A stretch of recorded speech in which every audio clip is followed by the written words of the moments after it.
Captain Hyun decided it was time to give the aliens a proper education. Their arrogance had turned to fear, but he wanted them to understand exactly what they were dealing with.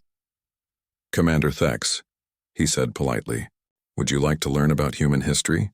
I think it might help explain why we build our ships the way we do." The alien commander nodded weakly. His glowing blue skin had turned almost white with fear. "Kang, transmit data package 7 to their ship," Hyun ordered. Communications Officer Kang's fingers moved across his controls. "Data package sent, sir. It contains a basic overview of human warfare from the Stone Age to present day." On the alien flagship, the data began appearing on their screens. What they saw made them wish they had never encountered humanity. The package started with images of early humans hunting massive beasts with nothing but sharp sticks and rocks.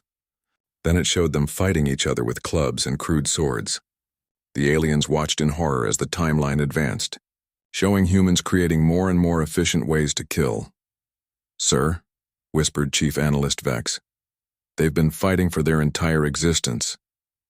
Commander Thex stared at the images of human warfare, battles with thousands of dead, cities burned to ash, weapons that could destroy entire regions. How did they survive this?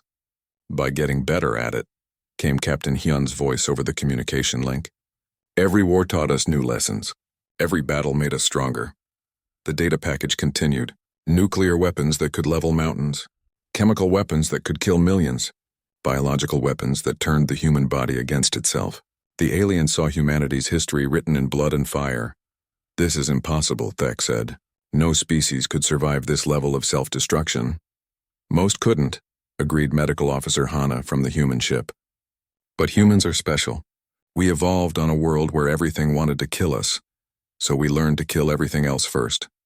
The alien crew watched as the data showed humanity's expansion into space, but even there they continued to fight. Battles between space stations, wars fought across entire star systems, weapons that could crack moons and boil away atmospheres.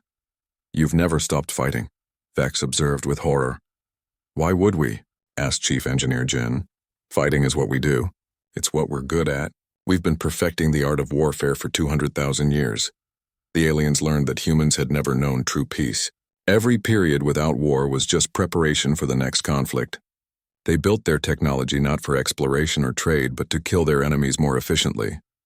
Our philosophers have a saying," Captain Hyun explained. "Si vis pacem para bellum. If you want peace, prepare for war." "But surely you must want peace," Commander Thex asked desperately. "Of course we do. Peace is wonderful. But peace is something you have to fight for, and keep fighting for. The moment you stop being ready for war is the moment someone decides to take what you have." Strategic Officer 1 joined the conversation. "Commander, may I ask how the Confederation expanded across the galaxy?" Through peaceful contact and negotiation," Thex replied. "And when species refused to join?" Thex was quiet for a moment. "They were given time to reconsider." "Ah," one said with understanding. "So you conquered them, but you called it something else. How civilized." The alien commander felt heat rise in his cheeks.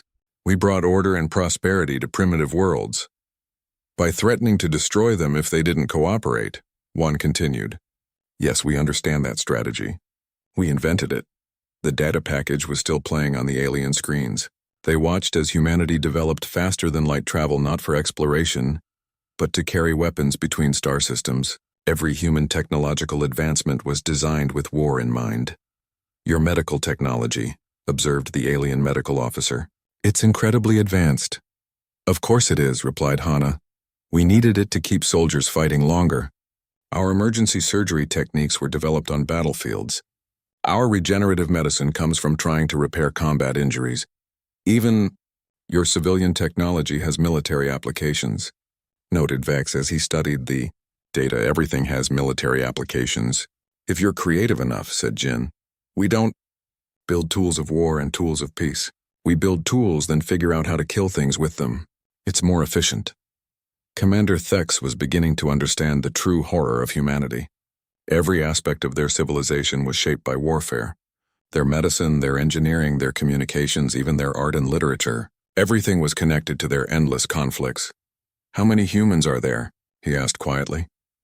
"In total? About 50 billion, Captain Hyun replied, "spread across 200 worlds and 30,000 space habitats." And how many of them are soldiers? All of them, Juan answered. Every human receives basic military training. We learned long ago that you can't depend on someone else to protect you. The aliens digested this information with growing despair. 50 billion warriors spread across hundreds of worlds, all armed with technology that could destroy planets. But surely your expansion has been peaceful, Thex asked hopefully. Mostly, Yun agreed. We prefer to explore and colonize empty worlds. But we've encountered hostile species before. What happened to them? The human bridge fell silent for a moment. Finally, Captain Hyun spoke. They're not hostile anymore. The simple words carried a weight that made every alien on the bridge shiver. They understood the implication. Humanity didn't just win wars. They ended them completely. Commander, Hyun continued, I want to be clear about something. We didn't seek out this contact. You came to us. You demanded our surrender and threatened to destroy us. Yes, Thex admitted quietly. In our experience, beings who make such threats usually follow through on them eventually. So we have to ask ourselves, are you a threat to humanity? The question hung in space like a sword over the alien commander's head. He looked at his crew, all of whom were staring at him with wide, frightened eyes. The Confederation controls thousands of ships, Thex said, trying to sound confident. Hundreds of star systems. Millions of soldiers. That's impressive, Hyun acknowledged. And how many wars have you fought? Wars? We don't fight wars. We maintain peace. Through the threat of superior force, yes. But you've never actually had to use that force against an equal opponent. Thex realized where this was leading. No, we have, Captain Hyun said simply. We've been fighting equals and superiors for our entire history. We've never had the luxury of winning through intimidation alone. Strategic Officer Wan brought up a star chart on the main screen. It showed human space with defensive positions and patrol routes clearly marked. These are our current military deployments, Wan explained. We've been preparing for this moment for decades. The moment we found out we weren't alone in the universe. The aliens stared at the display. Human space was a fortress. Every system was fortified. Every trade route was protected. Every colony was ready for war. We hoped we would find friends out here, Captain Hyun said softly, but we prepared for enemies. Commander Thex looked at the display, then at the human captain, then at his own crew. For the first time in his life, he truly understood what it meant to be outmatched. Humanity hadn't just built better weapons. They had built a better way of thinking about conflict itself. Commander Thex made his decision. His fleet would withdraw immediately, before the humans decided they were a threat that needed to be eliminated. But as he opened his mouth to give the order, Captain Hyun spoke again. Commander, before you leave, there's something else you should know. Thex felt his blood turn to ice. What? The scan you performed on our ship? It wasn't one way. Strategic Officer Wan smiled as he explained. While you were examining our technology, we were analyzing yours. Your shields, your weapons, your life support systems, even your biology. We've learned quite a lot about you in the past few minutes. That's impossible, Chief Analyst Vex protested. Our scanning systems are the most advanced in the Confederation. Your scanning systems are very good, Wan agreed. But you were looking at our ship to understand it. We were looking at your ships to learn how to destroy them. The word sent a chill through every alien on the bridge. They had thought they were studying potential prey. Instead, the predators had been studying them. What do you mean? Thex asked, though he was afraid to hear the answer. Show him, Captain Hyun ordered. One brought up a new display on the main screen. It showed detailed schematics of the alien ships with critical systems highlighted in red. Your shield generators are powered by quantum resonance cores, Wan explained casually. Very elegant design, but they have a weakness. If we target the resonance frequency with our communications array, we can create a feedback loop that will overload your entire power grid. You figured this out just now? Thex whispered. It took about 30 seconds, Wan replied. Your hull plating is impressive, but it's designed to stop energy weapons, not kinetic projectiles. Our mass drivers would punch right through it. Security Chief Bo joined the conversation. Your life support systems use a distributed network that's supposed to be impossible to disable. But if we send a specific electromagnetic pulse through your communication lines, we can overload every life support processor on your ship simultaneously. How do you know about our communication lines? Vex asked in horror. You've been talking to us for several minutes, Bo replied. Every transmission tells us more about your systems. We've already mapped your entire internal network. The aliens realized they had made a terrible mistake. Every moment of contact had given the humans more information about their weaknesses. They had been dissected without even knowing it. This is what we do, Captain Hyun explained gently. We analyze threats and neutralize them.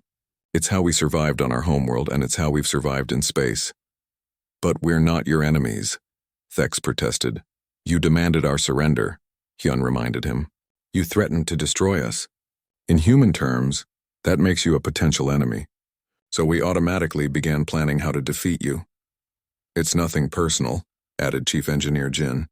We do this with everything we encounter. Asteroids, radiation storms, hostile wildlife, other humans. Our brains are wired to find weaknesses and exploit them. Commander Thex looked at his tactical officer. How long would we last in a fight? The tactical officer had been running calculations since the conversation began. Sir, based on their demonstrated capabilities, if shooting started right now, we would all be dead in under 2 minutes. And how long would it take them to defeat our entire fleet? Which fleet, sir? All of them. Every ship the Confederation has. The tactical officer was quiet for a long moment. Sir, if they have more ships like this one, and if their larger vessels are proportionally more powerful, maybe a few weeks, if they're feeling patient. The bridge of the alien flagship fell silent. The Confederation had ruled through superior technology and numbers for centuries. But they had never faced an enemy that was actually designed for warfare. Captain Hyun, Thex said carefully. What do you want from us? Nothing, Hyun replied. We want to explore the galaxy, learn about other species, and find new places to live. We'd prefer to do it peacefully, and if we try to stop you, then you'll discover why every species that has ever fought humanity has eventually decided it was a bad idea. Medical Officer Hana leaned forward in her chair. Commander, may I offer some advice? Please, go back to your leaders. Tell them what you've learned here. Explain that humanity is willing to be part of the galactic community, but only as equals, not as subjects. And if they don't listen, then they'll learn the hard way that there are worse things in the universe than the Confederation. Captain Hyun stood up from his command chair. We're not monsters, Commander. We don't want to conquer the galaxy or destroy other species, but we will defend ourselves, and we're very good at it. How good? Thex asked. We've never lost a war. Security Chief Bo answered simply. The statement hung in the air like a death sentence. Every alien on the bridge understood what it meant. Humanity had been fighting for 200,000 years, and they had never been truly defeated. Commander, Captain Hyun said formally, you and your fleet are free to leave. We have no quarrel with you or your people provided you don't give us one. And if we meet again, then I hope it's under better circumstances. Perhaps we can trade stories instead of threats. Commander Thex looked around his bridge one more time. His crew was staring at him, waiting for orders. The humans were offering them a way out with their dignity intact. He would be a fool not to take it, Helm, he ordered. Set course for home. Maximum speed, sir, his first officer asked quietly. What do we tell the High Command? Thex looked at the human ship on his screen. Captain Hyun was watching him with those calm, patient eyes. Behind the human captain, his crew was going about their duties as if this entire encounter had been routine. We tell them the truth, Thex said finally. We tell them we found humanity. And then we recommend very strongly that we leave them alone. As the alien ships disappeared into faster-than-light travel, Captain Hyun settled back into his command chair. The bridge was quiet for a few moments. Well, he said with a slight smile, I suppose first contact could have gone worse. Navigation Officer Yuna laughed. They seemed friendly enough once they got over their initial confusion. Think they'll be back? Asked Communications Officer Kang. Eventually, Hyun replied. But hopefully next time they'll come to talk instead of to conquer. The Defiant Dawn turned and resumed its patrol, carrying with it the knowledge that humanity had just announced itself to the galaxy. Not as victims or supplicants, but as the apex predators they had always been. Behind them, the empty space where the alien fleet had been seemed to whisper a warning to the universe. Humanity was no longer alone, and that was going to change everything.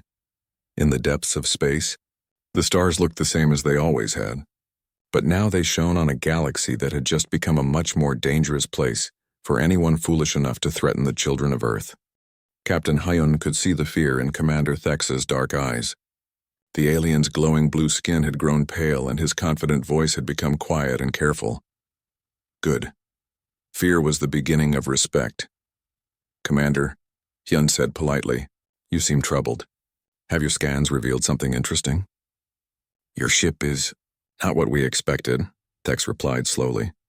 Ah, you mean because it looks crude and primitive? Hyun smiled. We humans have a saying, don't judge a book by its cover. Would you like us to demonstrate our capabilities? Thex looked at his crew, then back at the human captain. He wanted to say no, but his pride wouldn't let him back down completely. Very well, but understand that this changes nothing. The Confederation will not be impressed by crude displays of force. Of course not, Hyun agreed. Mina, are there any asteroids in this system? Lieutenant Mina checked her sensors. Yes, sir. There's a large one about 10,000 kilometers away. It's roughly the size of their flagship. Perfect. Hyun turned back to the alien commander. We'll use that asteroid for our demonstration. Please observe carefully. On the human ship, Weapons Officer Day powered up one of the point defense turrets. It was barely visible on the ship's hull, just a small bump among many others. To the aliens watching, it looked insignificant. Sir, Day reported. Point defense turret 7 is online and ready. Fire when ready. The weapon didn't make a sound in the vacuum of space, but it did create a brief flash of light as the projectile was accelerated to incredible speed. The small piece of metal, no bigger than a coin, raced across the empty space between the ship and the asteroid. On the alien ships, every sensor was focused on the demonstration. They watched the projectile streak toward its target at 15% the speed of light. The asteroid was massive, easily the size of a small moon. When the projectile hit, the asteroid didn't just explode. It disappeared. The kinetic energy of the impact was so great that the entire asteroid was converted to plasma in a fraction of a second. The explosion was brighter than a small star, sending shock waves racing out in all directions. Where there had once been solid rock, there was now only expanding gas and radiation. The alien ships rocked as the shock wave hit them, their shields flaring as they absorbed the impact. Warning lights flashed across their bridges as systems struggled to handle the unexpected energy surge. That, Captain Hyun said calmly, was our smallest weapon. We use those to stop incoming missiles. Commander Thex stared at the space where the asteroid had been. His hands were shaking. How is that possible? Simple physics, replied Hyun. Mass times velocity squared. When you accelerate even a small object to relativistic speeds, the kinetic energy becomes enormous. But the power requirements are significant, yes, but manageable with proper engineering. On the alien flagship, Chief Analyst Vex was frantically checking his readings. Sir, that was a point defense weapon. According to our scans, they have dozens of them, and their main guns are 10 times larger. Commander Thex felt sick. A single shot from the human's smallest weapon had destroyed an asteroid the size of his ship. Their main guns could probably destroy an entire fleet. Perhaps, Hyun continued, you'd like to see our maneuverability? Before Thex could respond, the human ship began to move. But it didn't accelerate gradually like a normal vessel. Instead, it simply disappeared from one position and reappeared in another, as if space itself was bending around it. Navigator Yuna was enjoying herself. The Defiant Dawn's inertial dampening system was the pride of human engineering. It allowed the ship to perform maneuvers that would turn any normal crew into paste, full tactical spread, she reported to Captain Hyun. We're now surrounding their formation. In the space of 30 seconds, the human ship had moved through a series of impossible maneuvers. It had accelerated, decelerated, and changed direction with forces that should have crushed everyone aboard. But the humans seemed completely unaffected. How are you doing that? Thex asked, his voice barely a whisper. Inertial dampening fields, Hyun explained. We can accelerate at several hundred gravities without feeling it. Very useful in combat situations. The alien commander looked at his tactical display. The human ship was now in a position where it could attack all 3 of his vessels simultaneously. Worse, it had moved there so quickly that his weapons couldn't track it. Sir, his weapons officer called. I can't get a targeting lock. They're moving too fast. How fast? Their acceleration is... Sir, they just pulled 400 gravities in a 90-degree turn. That should have liquefied their crew. But the humans on the screen looked completely normal. Captain Hyun was still calm and relaxed. His crew was going about their duties as if performing impossible maneuvers was routine. This is remarkable technology, Thex said, trying to keep his voice steady. Your species has clearly advanced far beyond what we initially believed. Thank you, Hyun replied. Though I should mention something important. What's that? Communications Officer Kang leaned over to whisper something to his captain. Hyun nodded and smiled. The Defiant Dawn isn't actually a warship, Commander. It's a scout vessel. We use it for exploration and patrol duties.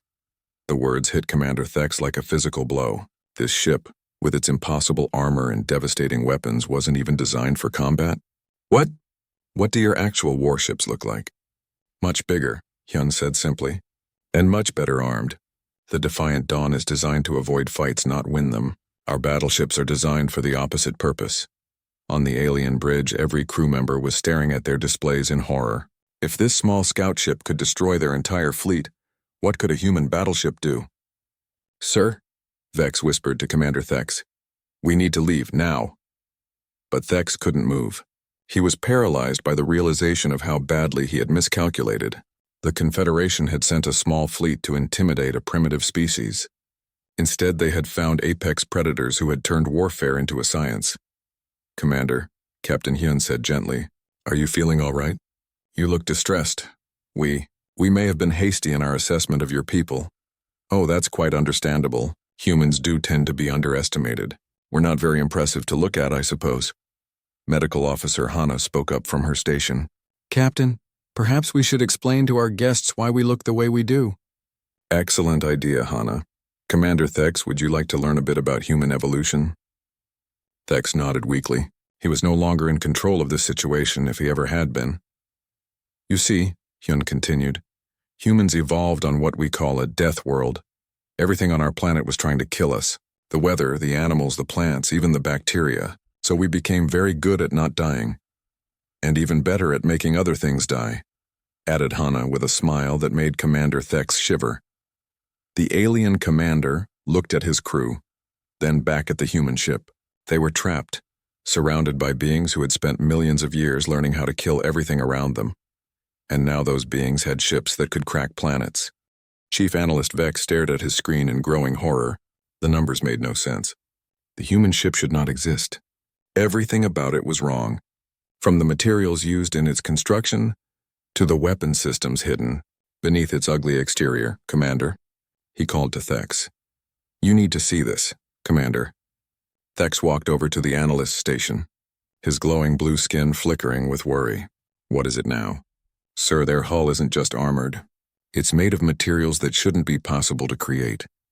The outer layer is standard titanium, but underneath, Vex pointed at his readings.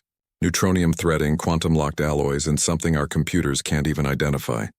It's like they took the strongest materials in the universe and wove them together. How thick is their armor? That's the problem, sir. Our scanners can't penetrate it completely. But from what we can see, their armor is at least 3 times thicker than ours and infinitely stronger. Thex felt his confidence cracking. The Confederation had always won through superior technology. Their ships were faster, stronger, and better armed than anything they had ever faced.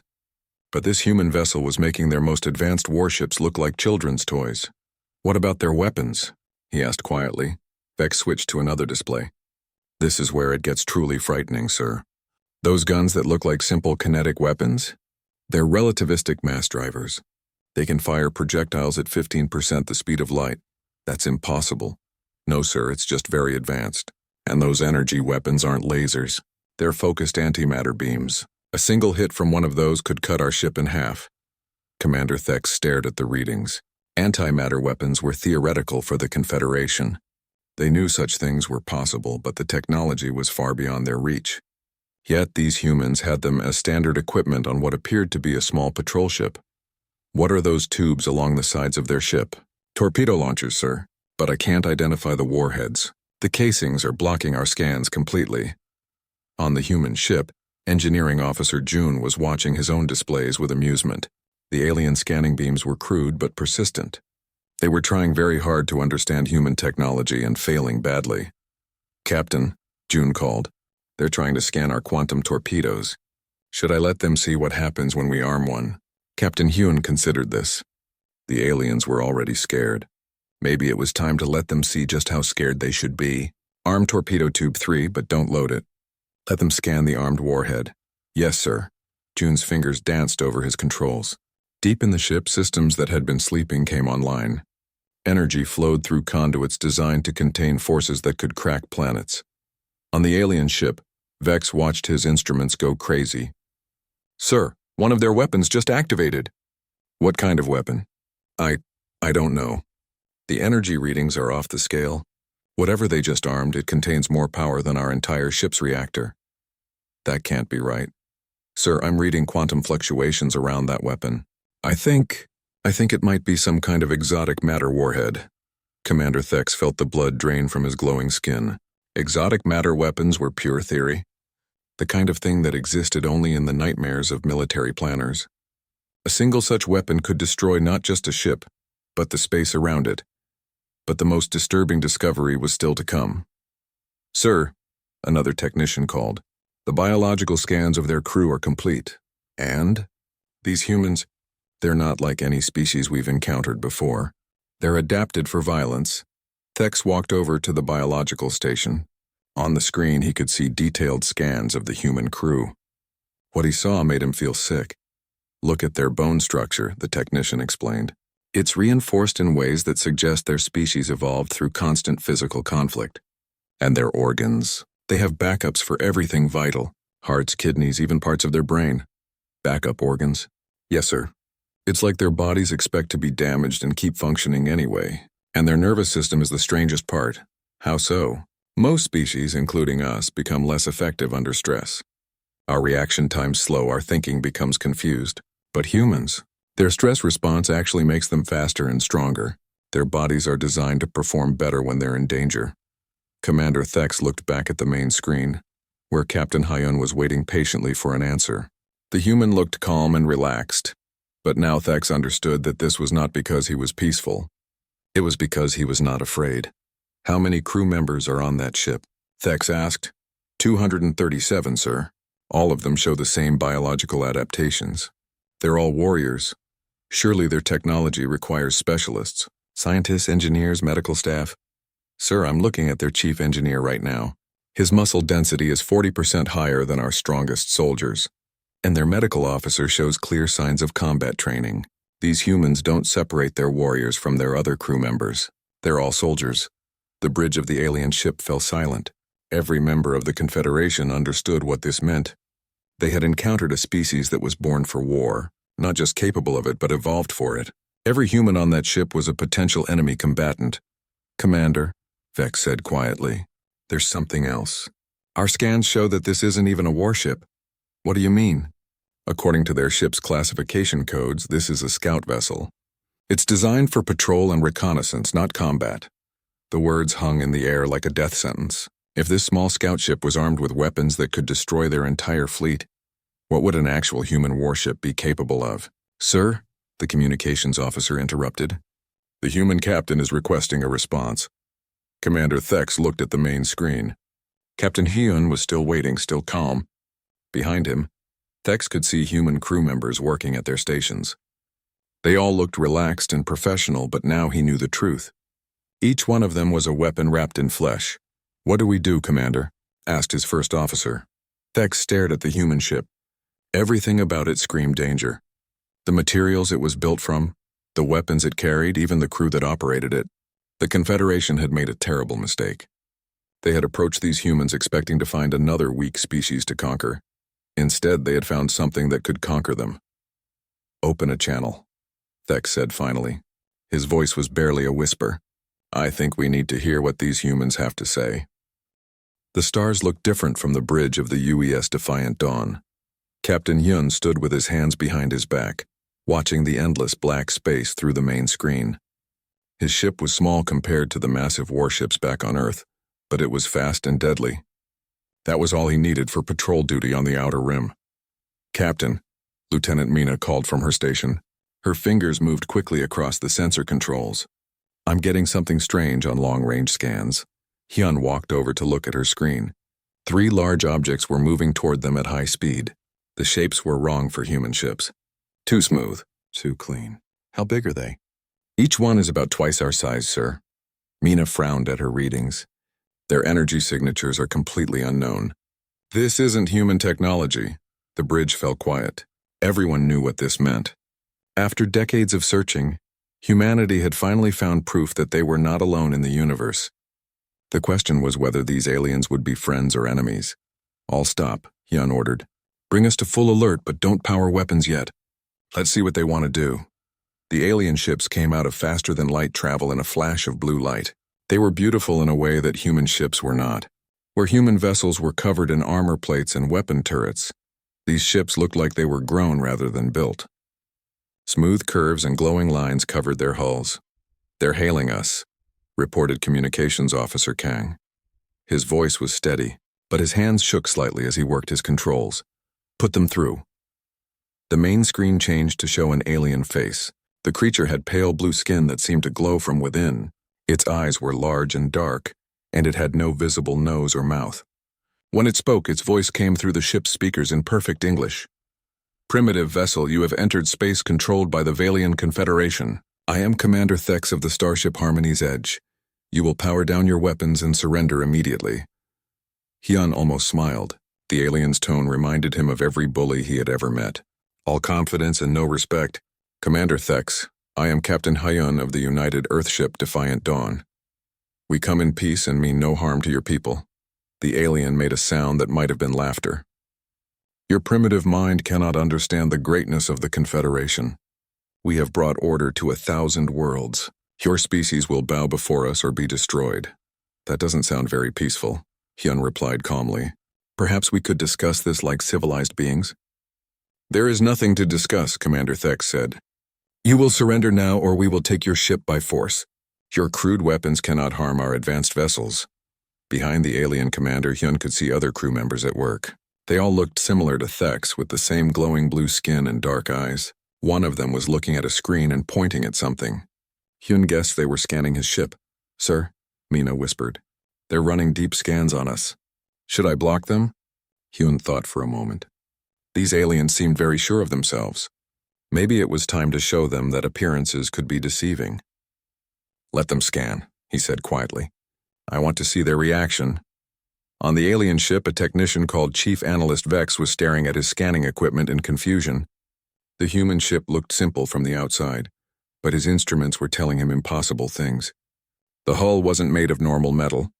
His scanners showed materials that shouldn't exist, arranged in patterns that made no sense. "Commander," Vex called. "These readings cannot be correct, and what do you mean?" Thex asked, not taking his eyes off the human captain on his screen. "Their armor plating. It's not just metal. I'm detecting neutronium threading woven through quantum-locked alloys. And there's something else here that our computers cannot identify." Thex glanced at his analyst. Neutronium was incredibly rare and almost impossible to work with. How could these primitives have such advanced materials? "Check your equipment. Run the scan again." While the aliens worked, Hyun was having his own quiet conversation with his crew.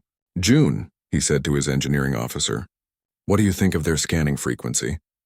Engineering Officer June looked at his displays and grinned. "They're trying to peek under our hood, Captain.